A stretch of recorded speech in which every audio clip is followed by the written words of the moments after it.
thing working. All right. Well, you got Montour, you got Stephenson today. How does that match up with the goals that you set out to make this team better heading into the offseason? Well, I mean, it's an exciting day for the Kraken organization and our fans, right? It goes to show that players want to come to Seattle. They want to play in this organization. They want to play in front of our great fans. And, we think with the addition of Montour, that's an offensive piece in the back end. He's playing 23, 24 minutes for a cup-winning team, brings the Stanley Cup into the locker room with him. And, and Stephenson, just a really good two-way guy, plays with pace, has, sneaky skill set. So, brings two cups into the locker room as well. So they checked a lot of boxes, and we're excited to add them to our roster. When you did that kind of looking at last season, was the lack of offense from the blue line something you guys thought was an area you guys were looking to upgrade? Well, there's always a trade-off, right? 2 years ago, we were one of the best teams in the league. Offensively, last year, we were one of the worst. Truth is, we're probably somewhere in between, but we got to find out where that is.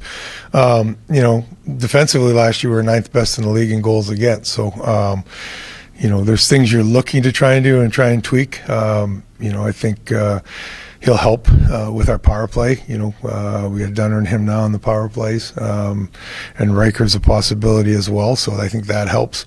And then he's a guy that can skate and join the rush, which is what we're looking for, the way we want to play. And same thing with Stephenson. He's got a lot of pace to his game, and that's the way we like to play. If you include Riker, you have 7 defensemen now. I mean, how do you kind of see that all working together here? Well, that's what training camp's for. But, that's we have 7. We carry 7 normally all season long. So we felt comfortable with our 6 before today, and now we feel really good about our 7. Ron, obviously offense always something you're looking for, but both guys, your feelings about their defensive team? Yeah, I mean, they're both solid. Like, Montour has been to the Stanley Cup Finals now back-to-back years. And you look at his minutes played during the regular season and the playoffs, and he plays a lot of minutes and plays in a lot of different situations. So not concerned about that. And then same thing with Stephenson. He can play both ends of the rink extremely well. And, when we couldn't get something done with Wenberg at the deadline, it left a big hole for us. So getting Chandler to add to our lineup is a huge addition. Is he somebody who would play special teams for you as well, you think? I've seen him playing in all situations, yeah. Where does this leave you in terms of salary cap flexibility? Do you envision having to make a move to free up space? Yeah, not at this point. It'll depend on, we still got Cox scoring with Matty and with Tolvanen, and depending on kind of where those come in, will it be sort of where our cap is at. But we've looked at a lot of different scenarios, and we feel comfortable we'll be under the cap and ready to go when the season starts. 7-year deal for both guys at 30 years old. What was it about them that made you comfortable with that kind of term? Well, this time of year, you're not getting them if you don't go 7 years a lot of times. But the thing for us is they both skate so well. If you're betting on a 7-year deal, I think it's better to bet on somebody that skates extremely well. Even that's coming from a guy who never skated well and played a long time. But I think it's easier for guys that skate well as they age. Would you say you guys are still looking to add scoring at this point as the offseason continues on? No, I think those are probably our 2 big moves. Other than that, we're just looking to kind of fill out depth positions in Coachella Valley, that kind of stuff. So we're working on that. And but other than that, I think we're pretty well set at this point. This is one of the busier free agency openings that they've had in recent memory. Given what was going on with salary cap threshold being lifted, do you anticipate that you would see a flood like this right off the bat? Yeah, I always do. I mean, I think the cap was kind of flat for a few years. Now it's starting to move, and I think everybody's looking at where it may go in years 2 and 3 and 4. And so I think as a result, you feel a little bit more comfortable in some of the contracts you're doing at this point, assuming that the cap's going to go up. So I think that certainly played a role into all the activity today. When's the last time you've seen so much activity in the first couple of hours here as far as money being shelled around across the entire league?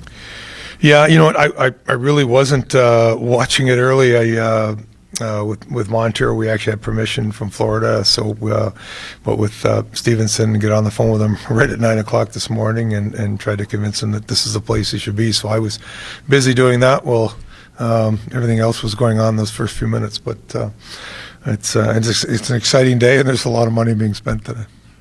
said in the past that 2 days scare you more than any other days on the calendar, July 1st being one of them. So this is kind of uncharacteristic for you. What was it about, I guess, where the team is at right now?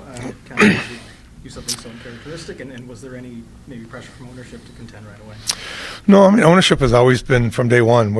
I have the green light to spend to the cap, and they want to compete. They want to win, and that's always been the plan here.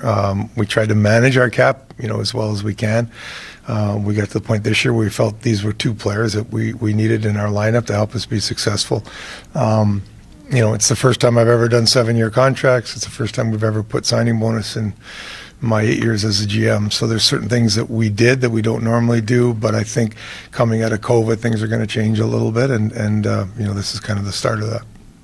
A couple of draft questions. One is, what do your scouts know about Finnish goaltenders that the rest of the league doesn't? Because it seems like you cornered the market. Yeah, so we have an amateur scout based in Finland who is a former goaltender. That's one. We have Andrew Allen that does goaltending scouting for us on the amateur side. That's two. I think sometimes it's just you have your list, and it depends how the list falls. And this year we were sitting there, and we said, okay, there's a 6'4+ Finnish goaltender. We think that's the guy to take at this point, and that's why we did it. So certainly. The previous couple guys we've taken look like they're solid goaltenders, and we think this guy's a good prospect as well. And the follow-up, how much pause, if any, did Villanove's suspension and the reasons behind the suspension give you before you decided to draft him? No, we do our due diligence on every player. There's players that if we don't feel comfortable with, we take them off our list. We'd rather do that than draft a player. In this case, I think it was maybe a little bit bigger than what was behind the scenes, but our intel and stuff, I mean, he's still friends with the kid that, the accusations were against. He's still friends with the kid that, allegedly reported it. So I think it was blown a little bit more out of proportion. But I will tell you, when he's on the ice, people are going to know he's on the ice because he's that kind of player. Glenn mentioned Finnish goaltenders, but the team hasn't only ever drafted Finnish goaltenders. Do you have a status update kind of on Semyon Kryazov? Yeah, he's still in Russia playing. Had some conversations with Dan Milstein. He said he's open for business, so we'll reach out to him and have a conversation and see if there's a way to get him out of Russia and over here at some point. You gave John Hayden a one-way contract. I mean, what does that say about, the plans for him this coming season and where he has a chance to fit? Yeah, John, he had a real good season down there, had a real good playoffs. And, he's got a dimension that we don't have in our lineup, a little bit of toughness. So I think for us, that was an easy decision to make, to give him the one-way contract. And certainly he has a relationship with Dan. Dan has a relationship with him. And, I think from John's standpoint, it makes perfect sense to go with a guy that's now coaching the NHL team and especially on a one-way contract. So expect him to come into camp and push hard for a job with the big club. Any updates you can give at this point on assistant coaching situation and even like the contracts for Maddie and Elliott? Are those coming along? Yeah, so still working through coaching decisions up here to add to Dan's staff, and then hopefully have some of those by the end of the week, and then still talking on some people on the head coaching job in Coachella there. And with Tolvi and Maddie, we are having conversations, have more scheduled with Maddie's camp tomorrow, so we're moving forward, but we're not there yet. Do you expect that Dave Lowry is remaining as a part of the staff? Dave is part of the staff for sure. Yep.